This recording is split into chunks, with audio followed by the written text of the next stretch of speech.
Well, good morning.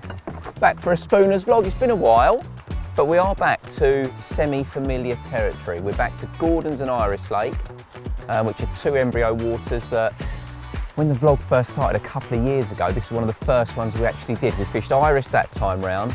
We're going to have a go on Gordon's this time. Don't really know how it's fishing. I know it's done the odd bite. We've got 24 hours though, just to see if we can get ourselves a February carp. So wish us luck, eh?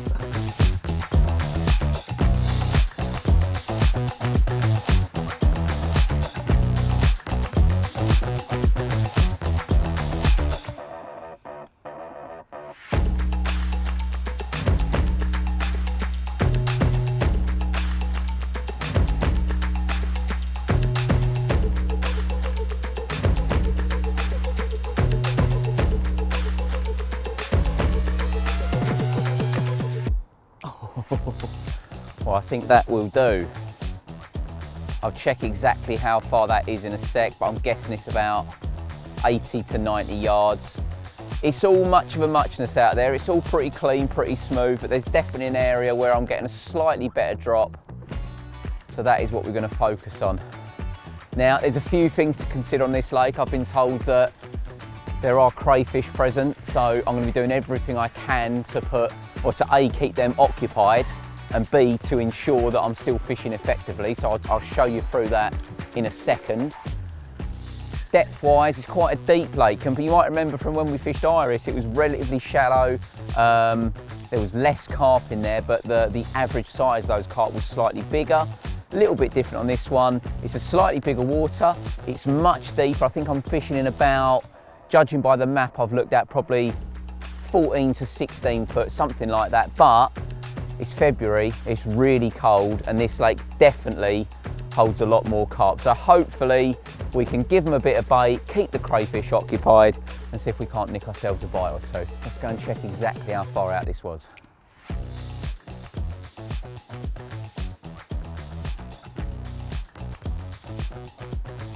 Okay, so that is 21¼ wrap. So that's exactly where I'm going to clip my fishing rods up to. And as a rough guide, what I tend to do is the depth I'm fishing in, for every 3 foot of depth, I take off about a foot for my spod rod, because that'll just allow for a little bit of swing back. So I think it's about 15 foot deep out there. So I'm going to clip my spod rod up 5 foot shorter. That is what I'm going to spot at. I think that's what I'll probably do first. I'll get a bit of bait out, and then we can look at the rigs we're going to use as well. But you can't guess what rigs they're going to be.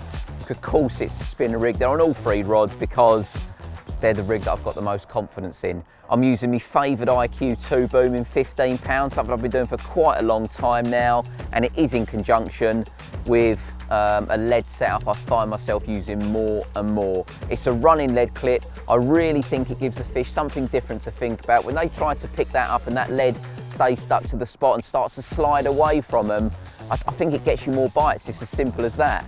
Now, there is one slight change on the rig though, and that is the hook pattern. You'll be used to seeing me using a crank, which I still do for a lot of my fishing, but this is the soon to be released spinner hook in a size 4. I've used it quite a bit already. I've caught quite a few fish on it, and I suppose most noticeably, I think is the right word, was when we were using it for monster carp back on Euro Aqua last year. So it's certainly been put through its paces already. The hook holds I've had since using it have been second to none. So for today, that's what all 3 rods are going out on. Come on the carp. Now you saw me put a little bit of bait out already. I've got 2 rods on the spot. Once this 3rd one is in position, I'm just going to put a few more spods of bait over the top as well. Ring that dinner bell. I know it's February, but I'm hoping these carp are hungry.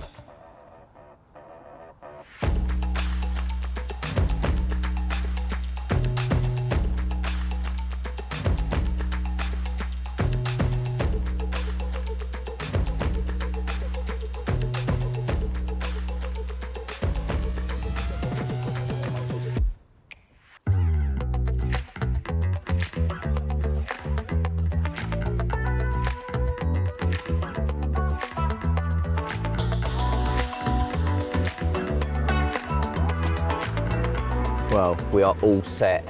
I didn't really want to put the house up this early, but It keeps raining on and off, and I don't want to get all my kit soaked. I think I'll probably end up sitting here, but you never know. If I see fish showing over the other side of the lake, then a move might be on the cards, and if you've already put your bivvy up, it becomes a bit more of a pain. But hopefully, we're all set, and I'm just hoping there is fish out in front of this zone. It feels right, wind blowing in here. Found a nice area out there, but it is February, nothing's guaranteed. I'm not actually sure of the numbers of carp in here, but it's well stocked. And I really believe that as long as I'm in the right zone, if them fish come across that bed of bait, they are eating it and we are going to get some bites. I guess time will tell. And I say it to lots of people during the winter. You don't have to stick with your syndicate or your low stock venues and sort of grind it out. Just go somewhere to get some bites. And that is hopefully what we're doing here.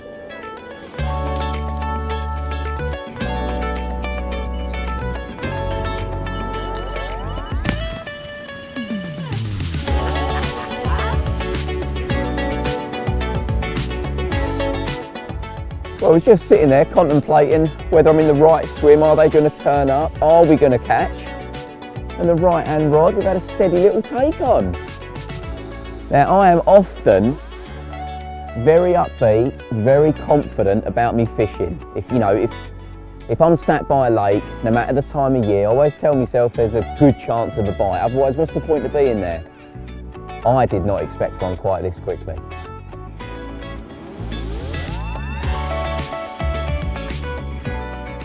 Quick bite over quite a lot of bait. I put 16 spons of bait out there, and I've already hooked into one. Coots have been diving on me non-stop. That clearly hasn't put the fish off. Well, I've got some spare bait.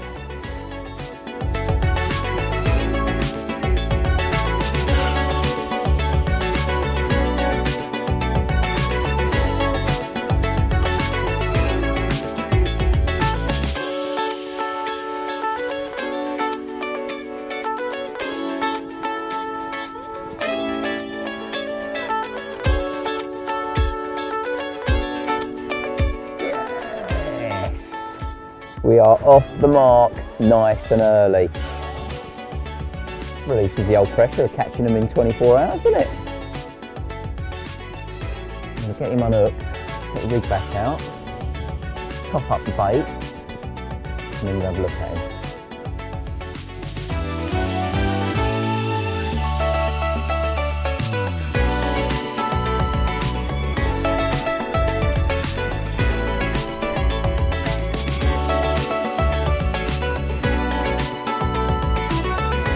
That will do nicely. 24-12, what a start.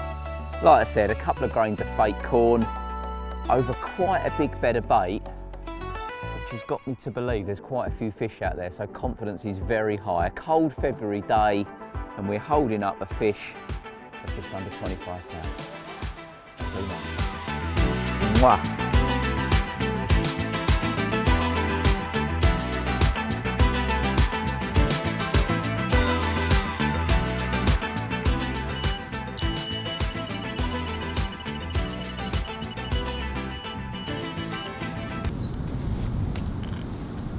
That's come instantly off. Well, the buzz there of another bite on a different rod instantly dropped back down to earth. Especially now, because not only has the fish come off, but I've picked up my other rod as well.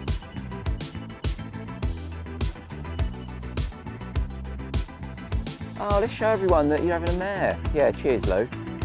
Double mare.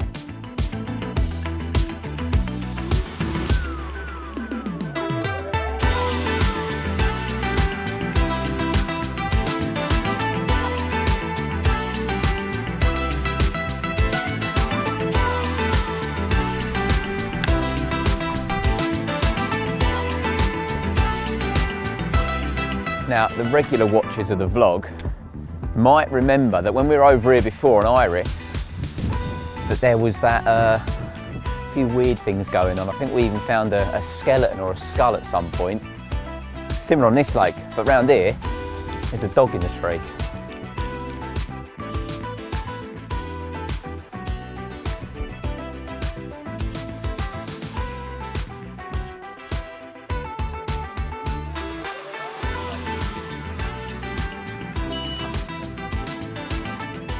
Now, it has been a good start so far. Bites on both the middle and the right-hand rod is probably more than we could have expected, but the left-hand rod's done nothing other than a couple of random single bleeps.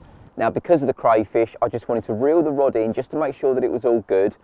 I've taken a bit of a risk by putting tungsten tubing on, because for some reason, that is like a magnet to crayfish. They love pecking away at the stuff, but thankfully, it's coming unscathed, and I wanted to check my hook bait as well.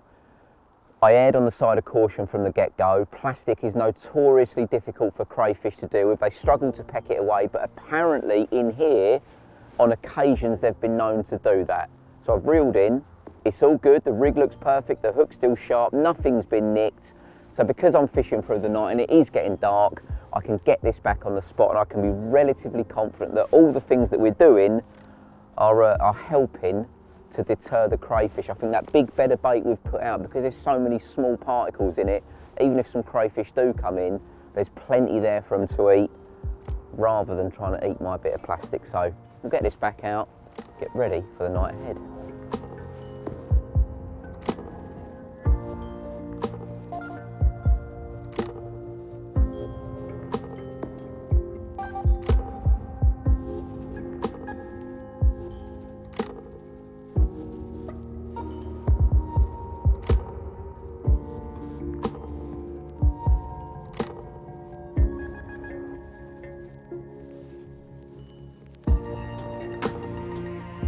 Well, a couple of hours into darkness, and we're into another fish.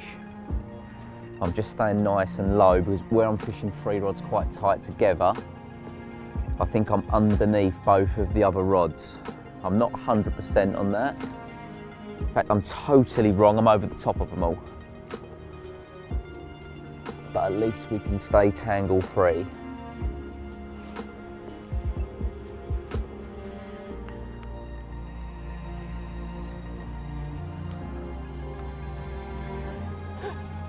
I'm having a mare here. My head torch is hanging off where it's come on. Look, as good as that.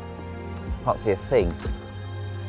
And because of the raw power in these arms, I've managed to pull it straight off of the strap. So I've got my head torch here. I'm wearing what is now basically a headband. So not only can I not see with the light, but I've also left my glasses in the bivvy. Oh, the trials and tribulations. In you go.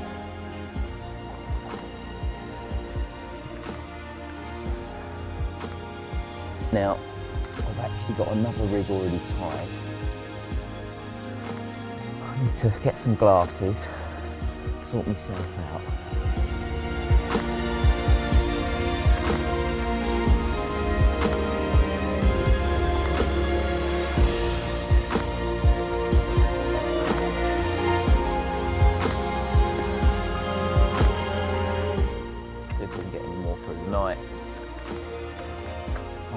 For though, after the mild spell we've had recently, it was mighty cold tonight.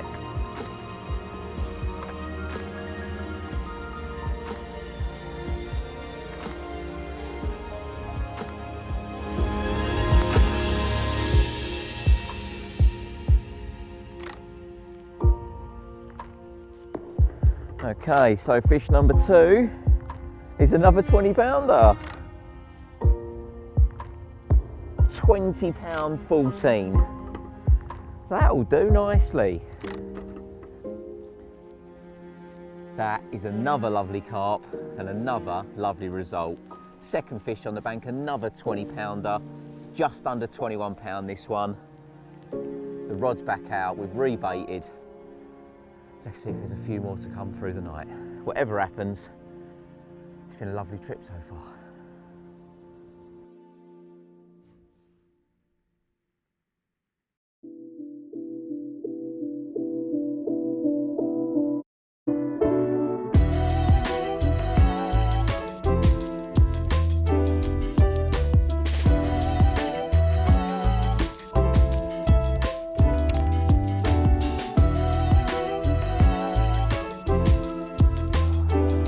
Well, nice productive night, another 20-pounder. And then not long after that, I had a beautiful looking sort of heavily scaled linear. I reckon he was about 14 or 15 pound, but I'm not gonna lie, it was so cold at the time.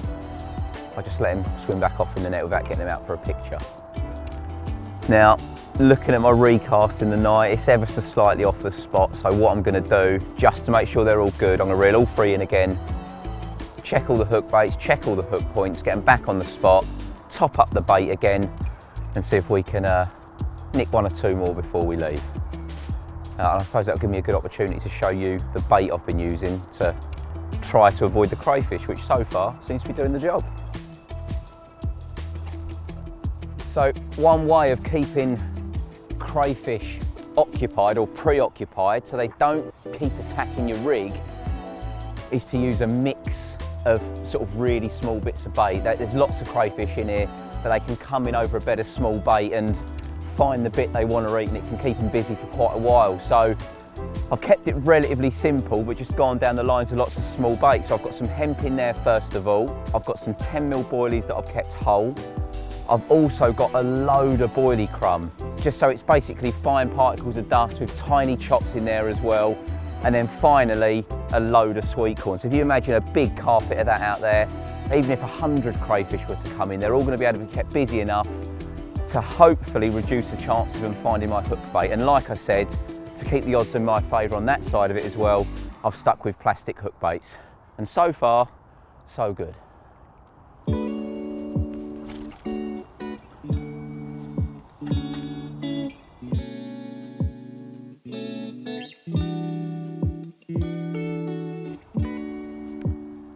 Well, we came here hoping for 2 or 3 bites, and we've managed that. We've actually had 4 bites, but the problem is when you get them quite quickly, like by midnight, you start to think that you're going to get more. I'm a little bit disappointed that's not happened.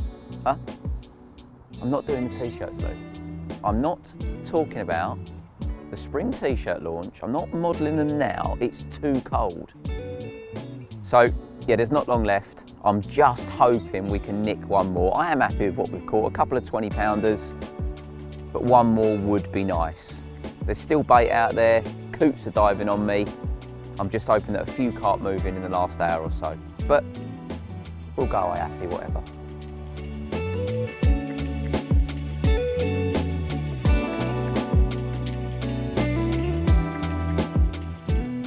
Do you know what? I really thought I was going to get another chance this morning. Them couple of bites in the night, I was up at first light, got them all redone.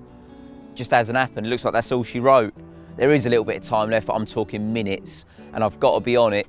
What, this? Oh no, it's just one of them spring t-shirts. There's t-shirts that are coming out in the spring that I said I weren't going to wear. Not cold or anything. Cheers, Lou. Anyway, it's been lovely to be out. It's lovely to get a few bites, and it's even better to be out filming a vlog with Lou. So I hope you've enjoyed it. The next one is actually going to be a fair brass takeover. He's had a couple of months fishing up at Norton Disney, and this is going to be him showing you exactly what he's been catching. And trust me, there's a few special ones amongst them. So thanks for watching. See you next time.